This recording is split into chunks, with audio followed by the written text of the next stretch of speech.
un acontecimiento ocurrido en Galicia en otoño del año 1943 y relacionado con la guerra en la que estaba inmersa buena parte del mundo, entraría a formar parte de la cultura oral de las gentes del mar. De Viveiro a Ortigueira, todos conocen una historia que era contada con diferentes matices dependiendo de su narrador. Es la historia de la tripulación del submarino U-966. Este U-Boot estaba al mando del comandante Eckhard Wolff, un oficial recientemente salido de la academia. Su dotación estaba formada por jóvenes marineros, algunos de ellos todavía adolescentes. De hecho, Wolff, con sus 26 años, era el mayor de su tripulación, por lo que le habían apodado el Viejo. Con todo, era una tripulación muy bien entrenada. Su nave era un submarino monocasco del tipo 7C, el modelo de sumergible del cual más unidades fabricaron los alemanes durante la Segunda Guerra Mundial. Tenía 67,1 metros de eslora. Estaba armado con 5 tubos lanzatorpedos y una ametralladora antiaérea. Superaba los 17 nudos en superficie y alcanzaba los 7,6 sumergido, situación en la que solo podía mantenerse en torno a 3 horas. Después tendría que emerger para cargar sus baterías y reponer el aire comprimido. El U-966 fue construido en Hamburgo y botado el 4 de marzo de 1943. Su base estaría en Brest, Francia. El 9 de octubre de ese mismo año saldría rumbo al Atlántico Norte en la que sería su primera y última patrulla, para la que fue armado con una ametralladora antiaérea extra. Esta unidad ya no montaba el cañón frente a la vela. En esta fase de la guerra ya no hundían a sus presas en superficie, por causa del hostigamiento de los aliados, que ya tenían el pulso tomado los submarinos alemanes. La noche del 9 de noviembre, el U-966 navegaba cerca de aguas gallegas. Regresaba de su infructuosa patrulla, en la que sufrió daños tras mantener un duro combate con 2 destructores británicos, cerca de las Islas Feroes, unas semanas atrás. Pese que los daños sufridos no afectaban a la navegación, su equipo de radio no podía emitir mensajes, aunque sí podría recibirlos. Esa noche del mes de noviembre navegaba en superficie, con mar gruesa, dirigiéndose a su base en Francia. Era ya día 10 cuando a las 4 de la mañana un bombardero cazasubmarinos Wellington de la RAF detecta con su radar al U-966. Al establecer contacto visual con el submarino desciende a 100 pies y lanza contra él 6 cargas de profundidad. Se inicia así una larga batalla. Este documento, ahora desclasificado, nos narra los resultados de este ataque. Podemos ver la situación y orientación del submarino y unas X que marcan donde cayó cada carga de profundidad. La tripulación del sumergible responde al ataque con todo su armamento, forzando al bombardero a realizar una maniobra evasiva. Mientras que el Wellington se preparaba para un segundo ataque, el submarino se sumergió, consiguiendo así evitar que el radar del avión delatase su posición. Después de horas intentando localizar al submarino, el bombardero se retira a su base, siendo relevado por un bombardero pesado PB-4Y-1 Liberator, norteamericano, especializado en la caza de submarinos, que alrededor de las 9 de la mañana avista al U-Boot y lanza un ataque sorpresa sobre él, colocándose de espaldas al sol. La tripulación del submarino, que estaba alerta, responde al ataque con precisión, logrando alcanzarlo y causándole suficientes daños como para que tenga que emprender la retirada. Aún así, el bombardero logró ametrallar al submarino alemán.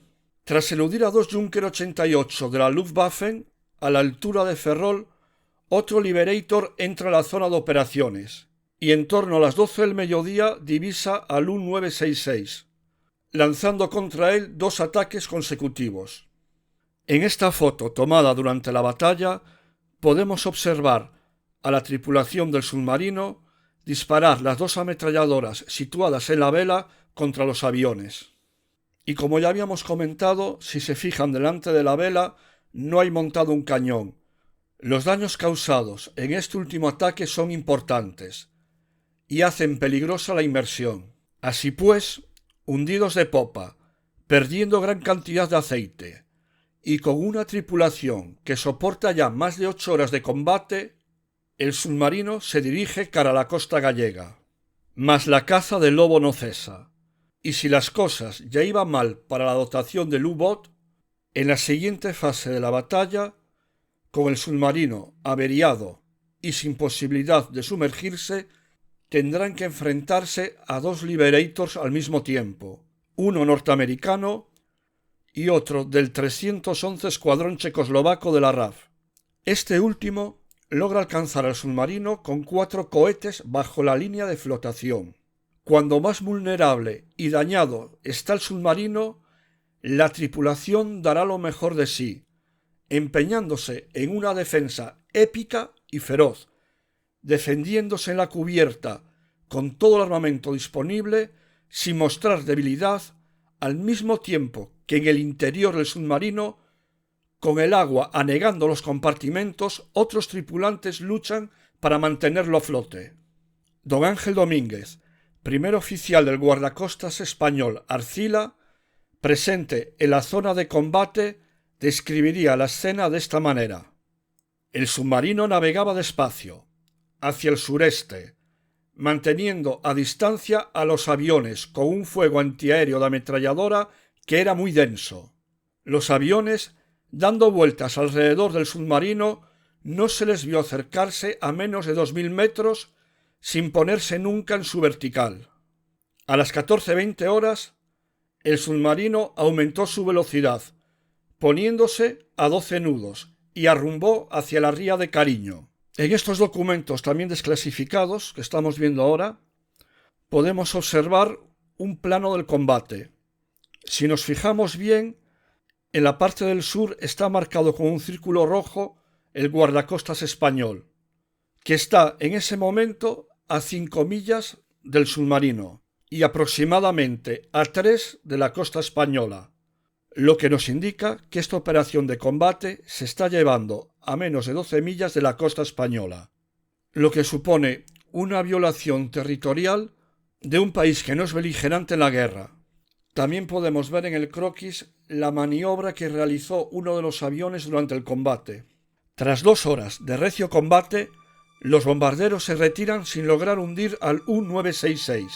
El comandante Wolf, tras evaluar la situación de su nave, decide iniciar el protocolo de autodestrucción de la misma y saltar al mar con sus hombres.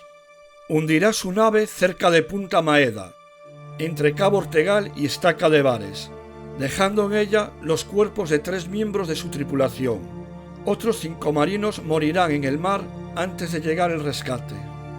Mientras esto sucede, haciendo gala de la solidaridad de la gente del mar, marineros de Obarqueiro, Espasante, Ortigueira y Viveiro se organizan para ir al rescate de los náufragos.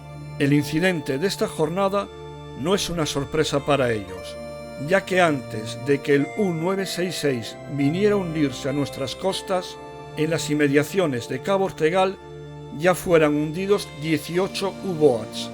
De hecho, era raro el día en que los aviones aliados o alemanes no sobrevolaban las villas marineras de Galicia.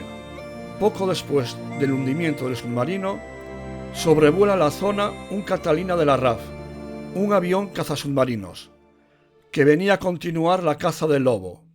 Esta avista a los náufragos y vuelve a su base. Poco después aparece otro cazasubmarinos, un Sutherland III del 228 Escuadrón, al mando del subteniente William Franklin, que en ese momento no era consciente de que la batalla aún no había terminado. Al igual que los aliados, los alemanes también patrullan la costa cantábrica a diario, despegando desde sus bases de Francia. Y mientras Franklin observa el rescate de los náufragos por los marineros gallegos, es sorprendido por 3 Junker 88 R2 de la Luftwaffe. El modelo R2 corresponde a un caza nocturno. La maniobrabilidad y superioridad numérica de los aparatos alemanes aventajan al Sunderland, que poco puede hacer para defenderse de ellos, siendo derribado no muy lejos de la posición del submarino del comandante Wolf, y muriendo sus 14 tripulantes. Se pone así fin a la batalla tras 14 horas de lucha, con el resultado de un submarino alemán autohundido, un avión abatido, otro averiado y la pérdida de 22 vidas. A lo que debemos añadir la desaparición de un segundo Wellington con sus 6 tripulantes, perdido por causas ajenas a este combate, pero cuando se dirigía a él. Los supervivientes fueron trasladados a Barqueiro y de seguido en camiones militares fueron llevados a Viveiro y alojados en el Hotel Venecia. Tras pasar 15 días en Viveiro, serían trasladados a Ferrol e internados en la base naval de La Graña. Salvo para su comandante, para esta tripulación la guerra había terminado. En el libro de José Antonio Tojo Ramallo, Lobos acosados, continúa con la historia del comandante Wolf más allá del internamiento, contándonos lo siguiente. El 12 de septiembre de 1944, Wolf se vio aquejado de una dolencia pulmonar. Las autoridades le entregaron un salvoconducto para desplazarse a Madrid, donde ingresó en un hospital militar. En breve, documentos oficiales lo darían por fallecido. Pero la realidad era muy distinta. Un avión de Lufthansa, con destino a Hamburgo, trasladaba por esa fecha un pasajero de nombre Eric Weber, que no era otro sino Wolf. A la llegada a esta ciudad, el comandante sería ascendido al grado de capitán de corbeta y puesto al mando de una compañía de infantes de marina para defender algunos barrios del imparable avance de las tropas aliadas. El paso del tiempo no logró que los tripulantes de este submarino se desvincularan de su aventura. Quedarían ligados a España por la memoria, formando una asociación para recordar aquella jornada. De hecho, pasado el tiempo, volvieron en grupo a Obarqueiro. Alguno de ellos quedó ligado a nuestro país por algo aún más fuerte: la sangre.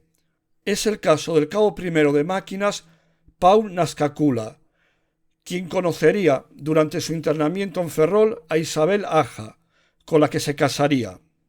Pero el caso del comandante Wolf es especialmente emotivo. Años después de terminar la guerra, vuelve a Barqueiro en compañía de su familia, quedando tan enamorado de esta tierra que la visita estival se convirtió en costumbre, e incluso, con el tiempo, uno de sus hijos se casaría con una chica del lugar. En el año 1978, el comandante Wolf fallece. Su última voluntad fue ser incinerado y que sus cenizas fueran arrojadas en el mar en el lugar donde se hundiera su submarino. A partir de entonces, cada verano, su mujer Amélis seguirá viajando al Barqueiro para ir en lancha al lugar donde fueron arrojados los restos de su marido y dejar allí, en el mar, un ramo de flores en su recuerdo. ¿Pero qué fue de los restos del submarino? Entre que la sensibilidad de aquellos duros años era diferente a la que tenemos hoy en día, y que aún no existía una normativa que protegiera como tumba de Estado los buques hundidos que albergaban los restos de su tripulación, el U-966, como otros muchos buques, fueron pasto de las embarcaciones chatarreras. En estas imágenes podemos ver cómo en Canarias se reflotó el U-167, que en principio se estimaba que podría recuperarse, pero siguió el camino del U-966, el chatarreo. Pero hace tan solo 5 años saltó una noticia a la prensa internacional. Un grupo de buceadores habían redescubierto el lugar del naufragio y corroboraron que en el lugar aún quedaban restos del submarino. Para finalizar este segundo episodio de España y los españoles en la Segunda Guerra Mundial, vamos a disfrutar de un vídeo que grabaron los buceadores que redescubrieron el lugar del hundimiento del U-966 y que nos han cedido para que nosotros lo podamos ver en este documental.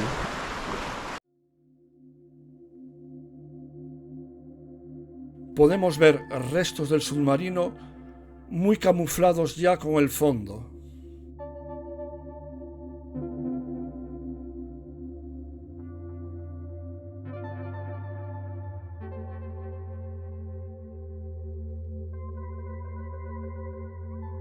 En estas imágenes podemos ver secciones del submarino inconexas esparcidas por el fondo del mar.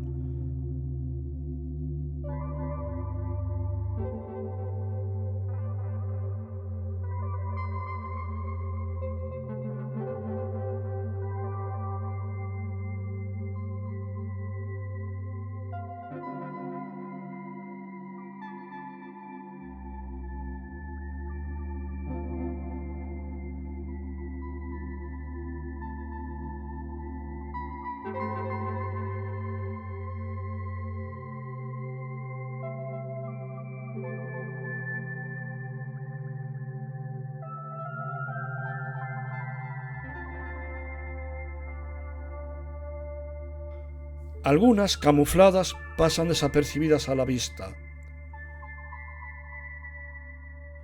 Otras se han concrecionado y el color no nos permite ver bien su forma. En cambio, otras como esta se puede identificar claramente.